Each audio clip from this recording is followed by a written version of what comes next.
Good morning class. I am your assistant teacher of class 4th. Yesterday I had read the chapter 1 of your SST book. Today it's a time to explain it. So get ready for the explanation. So let us start the Northern Mountains. Okay. Our topic is the Northern Mountains. Okay. The most striking physical feature of our country is Great Mountain Wall of the North. It separates the India subcontinent from the rest of Asia. जो सबसे बड़ा सबसे striking feature है, physical feature है हमारी country का, वो क्या है? Great mountain wall of the north. North मतलब ऊपर, उत्तर में, उत्तर दिशा में. It separates the Indian subcontinent from the rest of Asia. ये जो है हमारे इंडिया को पूरी एशिया से सेपरेट करने, सेपरेट मतलब अलग करने में यूज़ होता है. मतलब ये इंडिया का इसको सेपरेट करता है फ्रॉम द सब कॉन्टिनेंट, मतलब और जो कॉन्टिनेंट्स हैं एशिया के उनसे, continental countries. Okay. The Great Mountain Wall of the North is formed by mighty Himalayas and its adjoining Karakoram Range. अब एक ग्रेट हिमालय वॉल बना किन से? ये हिमालयाज से बना है. हिमालयाज भी काफ़ी बड़ी रेंज है. And it's adjoining Karakoram range. Karakoram range is the range of mountains. It is the name of the mountain, Karakoram range. Okay. In the east, Himalayas extend in various hills such as Naga, Garo, Khasi. East में जो हिमालयाज हैं उसके भी काफ़ी base हैं, मतलब छोटी छोटी हिल्स हैं, उसको तोड़ दिया है. एक्सटेंड इन वेरियस हिल्स, छोटी छोटी हिल्स बना दिया जिनका नेम है Naga, Garo and Khasi etcetera. Okay. Now the topic is abode of snow and Mount Everest. What is this abode of snow? Abode of snow is the another name of Himalaya, जिसका means abode of snow. Himalaya का मतलब होता है abode of snow. Snow की, snow मतलब बर्फ का ढेर.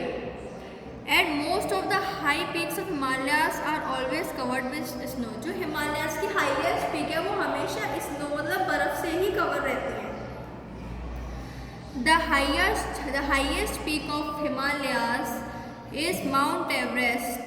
जो हिमालयास की हाईएस्ट पीक है, सबसे ऊंची चोटी है, वो है Mount Everest. And its height is 8,848 meter. This peak, ये जो पीक है ये नेपाल में है और वर्ल्ड्स हाईएस्ट पीक है. What is the world's highest peak? Mount Everest. Okay. MT stands for Mount.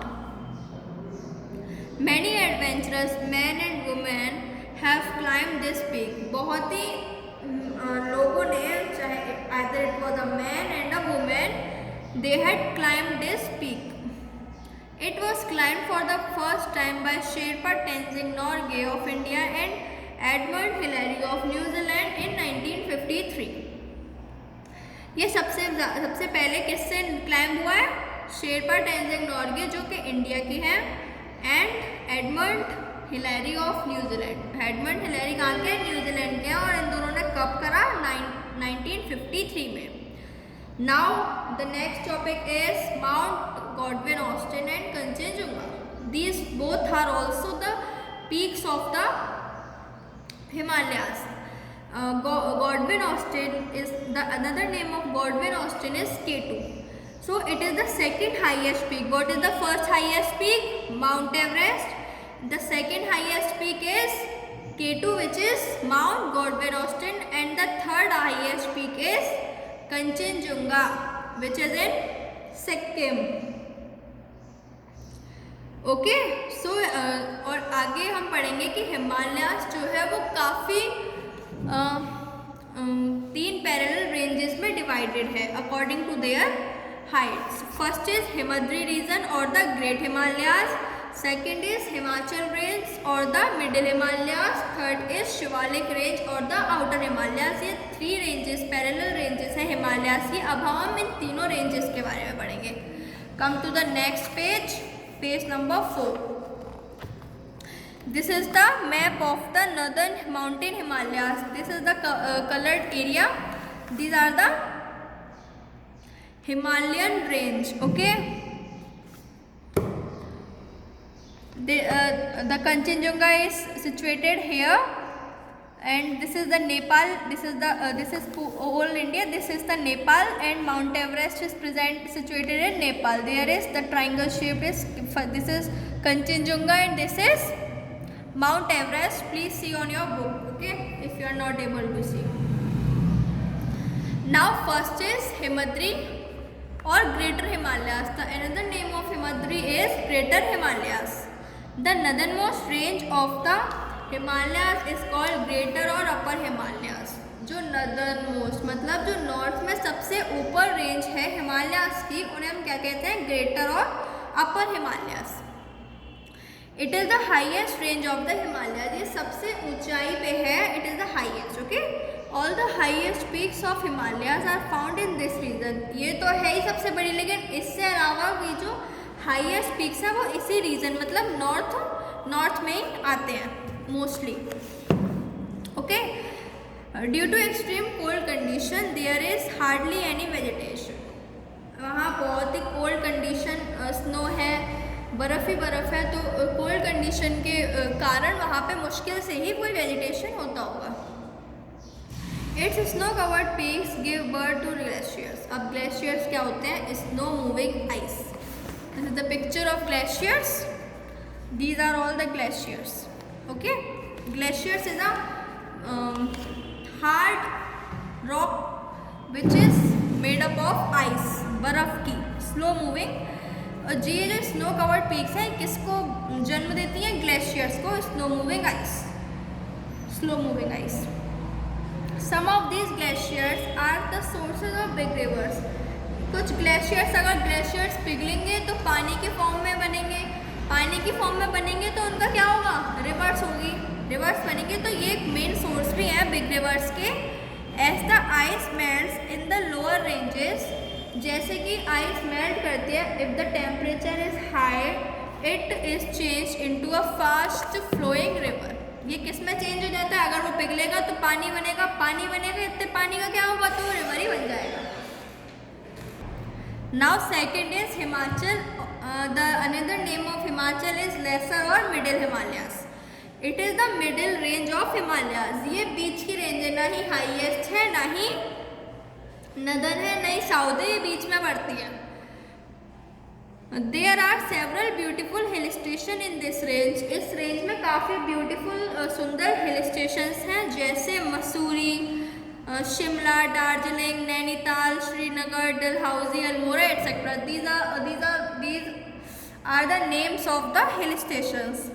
The weather in these hill stations is very pleasant during summer. ठंडों के time में तो इट इज़ नेचुरल दैट वहाँ बर्फ़ तो होगी, लेकिन गर्मियों के टाइम पे वहाँ का जो मौसम होता है, वेदर होता है, वो सुहावना होता है, प्लीजेंट होता है. Okay. Many people from the place come here to escape from the heat of the plains during summer. बहुत लोग यहाँ आते हैं. कहाँ आते हैं, इन हिल स्टेशंस पे. You can see on your book, in your book, इन स्टेशंस पे आते हैं, क्योंकि अदर प्लेसेस पे बहुत ही ज़्यादा समर के टाइम पे बहुत ही ज़्यादा गर्मी होती है, तो अब उस हीट को मतलब उस गर्मी से छुटकारा पाने के लिए वो यहाँ आते हैं, क्योंकि यहाँ पे जो मौसम कैसा होता है, the weather is pleasant in summer. These ranges are covered with tall trees of pine, chir and deodar. ये these are the names of the tall trees. ये इनसे भरा रहता है इस समय. There are small beautiful ranges in this region, beautiful valleys in this region. Valley क्या होती हैं, दो माउंटेन के बीच में जो रिवर जाती है उसे हम क्या कहते हैं, वैलीज. वहाँ पे बहुत ही ब्यूटीफुल वैलीज हैं. You can C orchards of apples, pairs, cherries, apricots etcetera in these valleys. आप इसके ट्रीज भी देख सकते हैं, इन फ्रूट्स के, फ्लावर्स के, इन सबके हम ट्रीज भी देख सकते हैं. The Kullu and Manali valleys in Himachal Pradesh are famous tourist centres. जो कुल्लू मनाली आपने सुना भी होगा नॉर्मली लैंग्वेज में, कि वो भी फेमस टूरिस्ट सेंटर है, मतलब लोग वहाँ से घूमने आ जाते हैं. Come to the next page.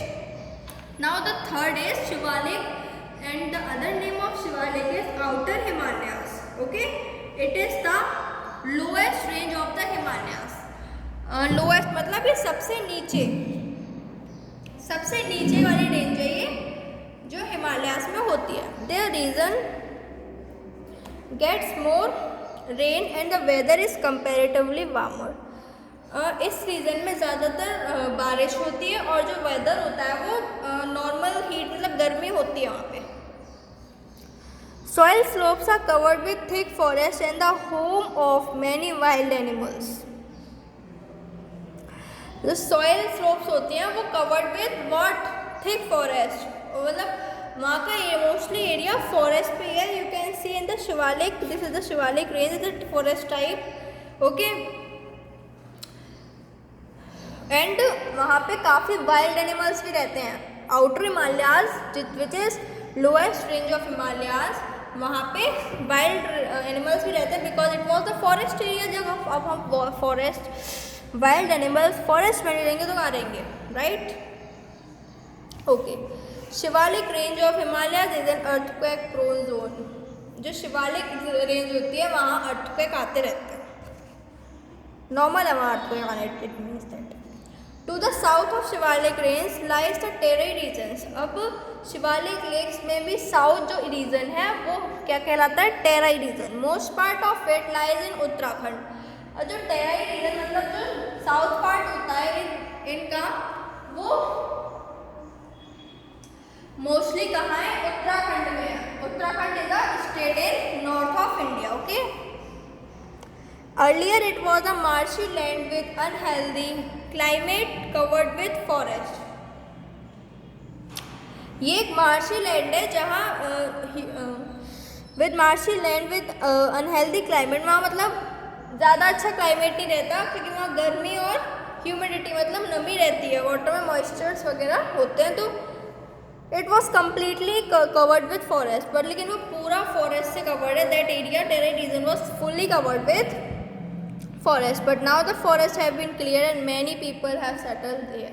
पहला ऐसा था कि फॉरेस्ट ही थे बट अब तो as the population is growing so forest अब है नहीं वहाँ पे. अब तो वहाँ सेटल हो गए हैं पीपल, अपने अपने घर बना लिए हैं वहाँ पे. They grow a variety of crop such as wheat, rice, sugar cane, oil seeds etcetera. वो काफ़ी तरीके के क्रॉप ग्रो करते हैं जैसे व्हीट है, राइस है, शुगर केन है, ऑयल सीड्स, ऐसे ये सारी वहाँ पे लोग ग्रो करते हैं बिकॉज वहाँ लैंड अब सेटल हो गया people. Now the clearing of forest had cause soil erosion. अब सेटल हुए हैं तो जो फॉरेस्ट अब हट चुके हैं, फॉरेस्ट हट चुके हैं तो इसका मतलब क्या है कि अब वहाँ पे मिट्टी अब ट्रीज कटिंग की डिफॉरेस्टेशन इज हैपनिंग. तो क्या होगा? सॉइल इरोजन तो नेचुरल है, वो तो हो गई. तो now trees are again being planted here to conserve the soil. अब मिट्टी का कटाव तो सही नहीं है तो अब वहाँ पे ट्रीज को लगाया जा रहा है जिससे हमारा सॉइल कंजर्व हो सके, बच सके. The lower range of Himalayas and the Terai region have many wild animals such as elephants, tigers, crocodiles, rhinoceros, leopards, cheetahs, bears etcetera. अब जो लोअर रेंज ऑफ हिमालयाज है that region is totally forest area. So वहाँ पे काफ़ी wild animals हैं टेरी reason में भी और लोअर हिमालयाज में भी, जैसे क्रोकोडाइल्स वगैरह as given in book. In the higher range you can also find snow leopards. अब अगर ऊपर और जाओगे तो आपको snow leopards भी मिलेंगे and alpine bears भी मिलेंगे. That you can search on Google also if you want. The famous Corbett National Park is in the Terai region near Nainital. आपने सुना भी होगा Corbett National Park. It is in Uttarakhand which is situated in near Nainital. Nainital is also a hill station that we have studied earlier. Okay. It has been named after a famous hunter Jim Corbett. Corbett National Park का name कब बना? एक famous Hunter थे वहाँ के Jim Corbett, वहीं से उसी हंटर के नाम से उनका उस पार्क का नेम बन गया Jim Corbett National Park. Okay, this is the picture of Corbett National Park. You can see in your book. You can see a large variety of animals here. अब large variety of animals आप वहाँ देख सकते हो क्योंकि मैंने पहले पहले ही बताया कि वो फॉरेस्ट एरिया है। Himalayas can be crossed by land routes through some passes.